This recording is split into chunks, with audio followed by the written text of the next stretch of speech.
Good morning, friends. This is the Sunday of Palm Sunday, and the intent is the triumphant entry into Jerusalem. When we look at the Gospel, this is the one time that Jesus was universally acclaimed as the Messiah. Hosanna, Hosanna, said everybody. And as we move towards the whole outcome, starting from that preparation on Ash Wednesday, moving right through to the other side of Easter, this is the one time where everybody recognizes Jesus. And when we look at all the lessons we're learning, this is another very valuable lesson that we should learn for us personally, and then be aware of what Jesus went through at the same time. Because everything that Jesus went through in his whole life, his whole 3 years, but particularly at this time, is something that we should go through, aim to go through. Even though you might think some of these things are a little bit uncomfortable, a bit scary even maybe. The path of Christianity is this path that's laid out in all these stories. Some of them are parables, allegories, some of them are symbolic, but all of them talk about the path of Christian spiritual growth. So we change as people, and we learn how to change as people, and as we change, and as our awareness grows, and as our spiritual strength increases, we understand more and we take on more. We do more for other people and for ourselves at the same time. So here we are, Palm Sunday, the start of Holy Week. Everybody's gathered in Jerusalem. People use palms to celebrate, to rejoice, to bring to the attention of everybody something really amazing is going on. We remember it by making crosses this day, and we have our palm crosses here. I'm sure all of you have them there. And this is a remembrance of this one day, this universal acclamation. So when we look here at the collect, we see at the first couple of lines, and it reads, Lord Christ, before whom in thy one earthly triumph the children of the Hebrews did cast their votive palms, grant unto thy faithful servants, this is us, that in thine own good time we too may bear the palm of victory. So that is really the answer to the question that we might be asking, where is all this going? What's in this for us? How personally do we benefit from this Christian path? Well, in that third line of the collect, that's where we end up. That's where we aim to end up, this palm of victory. What does that mean? It means union with the Christ within. How do we gain that? We gain that by following all the lessons we learned slowly, week by week, and the things that we put into practice. Goodwill to one another, humility, being strong for other people, caring. The one commandment which Jesus, the new commandment which Jesus gave was, love one another as I have demonstrated my love for you. And you recall all the time through the Gospels, Jesus said, when you listen to me, when you hear my words, you hear my Father's words. And so I am speaking to you the words that my Father asks me to tell you. So when we read the Gospel, we read about the words of the Christ. We are also reading about the power and the message that comes from the Father. We get two for the price of one.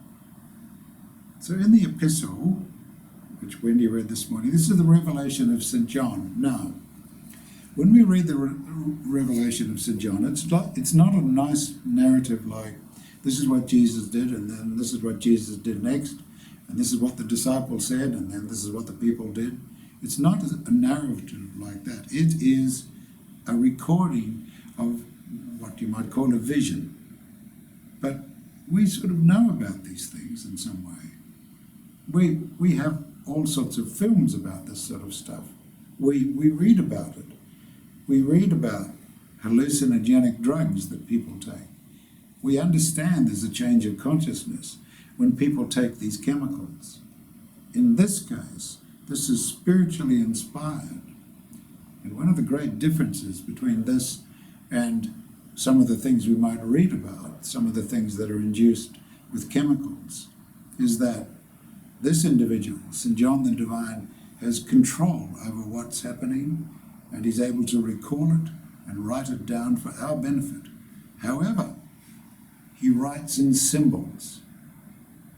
So when we come along the road and we want to park our car, and we're looking for a parking place, we look for a sign. It usually says parking or P, and it's pretty sort of simple, isn't it? Well, some of the signs are, some of them maybe not so simple, but when we see parking, 1 hour or 2 hours, very simple for our conscious mind, very simple. Our conscious mind relates everything that we do walking around, what we do with our bodies, what we sort of think about on a day-to-day basis. When we read this revelation, this is not like looking for a parking sign. We're looking for symbols. Now, if we use our waking mind, try to understand the symbols, it's difficult. Our waking mind, not so good with that stuff. What we have to do is encourage just to suspend. If you're feeling a little bit confused, just sort of suspend it and think about, what can I do to understand this?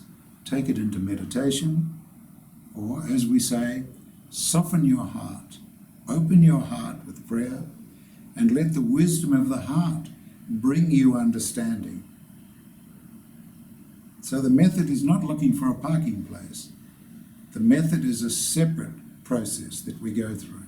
But when we read the message, when we read the chapter that's in the epistle, we see that this is the appearance spiritually of the Christ. And this is the proclamation in heaven, which is a higher state of consciousness. This proclamation is, here is my Son. Here is the spiritual Messiah. Come and understand what he says. Come and change your lives for the better. Come and lead a richer life, because this powerful message that he comes with will open your hearts and open your minds to what is the important thing in life. So when you read it, just remember those things when the words are a little bit confusing, and just try to understand them deeply, bit by bit. So then in the Gospel, which Matto read, this was something we read about now that was prearranged. A colt and an ass together. And Jesus says to his disciples, go and look for these two animals. And if anyone tells you, who are you and what are you doing? Just tell them, I sent you. And so the disciples went, and that's what they found. Somebody may have asked them, and they said, yes, well, it's for Jesus, the Messiah. And they put Jesus on the colt, and off they went. And everybody said, who is this? And the people who knew, and the people that were lifted in their hearts said, this is the Messiah. This is Jesus from Galilee. And everybody was joyous. Now, for us, we feel these same things from time to time.